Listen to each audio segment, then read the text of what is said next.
সবাইকে নমস্কার। আজ আমি সনাতন ধর্মের বিভিন্ন গুরুত্বপূর্ণ গ্রন্থ থেকে বিশেষভাবে নির্বাচিত কিছু বিষয়ের উপর শাস্ত্রীয় শ্লোক ও তার অনুবাদ নিয়ে কিছু কথা বলবো। হ্যাঁ, সনাতন ধর্মে বহু উল্লেখযোগ্য গ্রন্থ ও শ্লোক আছে। তার মধ্য থেকে কিছু গুরুত্বপূর্ণ বিষয়কে সামনে রেখে বিভিন্ন শাস্ত্রগ্রন্থে কী ধরনের শ্লোক আছে সেটাকে সহজে উপস্থাপন করার জন্য শ্রীল প্রভুপাদ প্রণীত বৈষ্ণব শ্লোকাবলী গ্রন্থ থেকে নিয়ে আপনাদের জন্য আমার সামান্য প্রচেষ্টা। উদাহরণ হিসেবে বলা যায়, মৃত্যু সম্বন্ধে কোন গ্রন্থে কী উল্লেখ আছে যদি জানতে চাই তাহলে সহজে কোথায় পাব।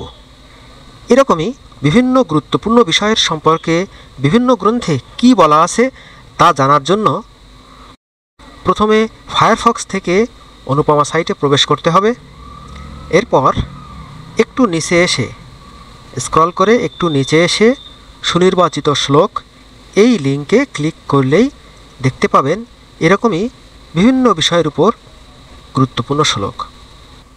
যেমন শ্রী চৈতন্য মহাপ্রভু ও নিত্যানন্দ প্রভু সম্পর্কে কোন শাস্ত্রে কী শ্লোক আছে। এখানে আছে জপ কীর্তন আচার আচরণ সম্পর্কে শ্লোক, মৃত্যু সম্পর্কে গুরুত্বপূর্ণ শ্লোক।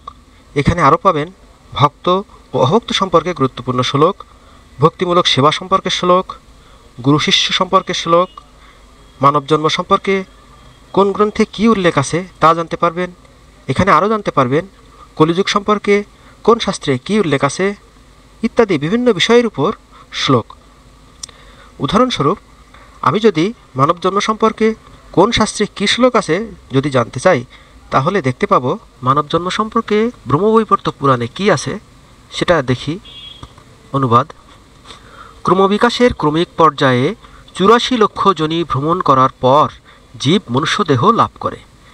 এত দুর্লভ এই মনুষ্য জন্ম পেয়েও গণ্ডমূর্খ ব্যক্তিরা শ্রী গোবিন্দের চরণকমল যুগলের আশ্রয় গ্রহণ না করে তা হেলায় নষ্ট করে। শ্রীমদ্ ভাগবতে আছে, বহু জন্মমৃত্যুর পর জীব এই মনুষ্যদেহ লাভ করে, যা অনিত্য হওয়া সত্ত্বেও জীবকে পূর্ণ সিদ্ধি লাভের সুযোগ প্রদান করে। অতএব ধীর ব্যক্তির কর্তব্য হচ্ছে অবিলম্বে এই পূর্ণ সিদ্ধি লাভের জন্য প্রযত্ন করা এবং কখনোই জন্ম মৃত্যুর চক্রে পতিত হওয়া উচিত নয়। ইন্দ্রিয় ভোগের বিষয় তো জঘন্যতম প্রজাতিদের মধ্যেও সুলভ, পক্ষান্তরে কৃষ্ণ ভাবনামৃত শুধু মানব জীবনেই লাভ করা সম্ভব। হরে কৃষ্ণ।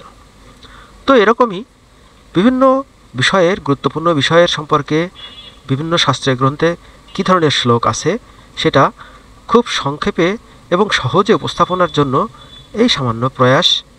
তাহলে আজ এ পর্যন্তই। ধন্যবাদ সবাইকে। দেখা হবে পরবর্তী কোনো ভিডিওতে। হরে কৃষ্ণ।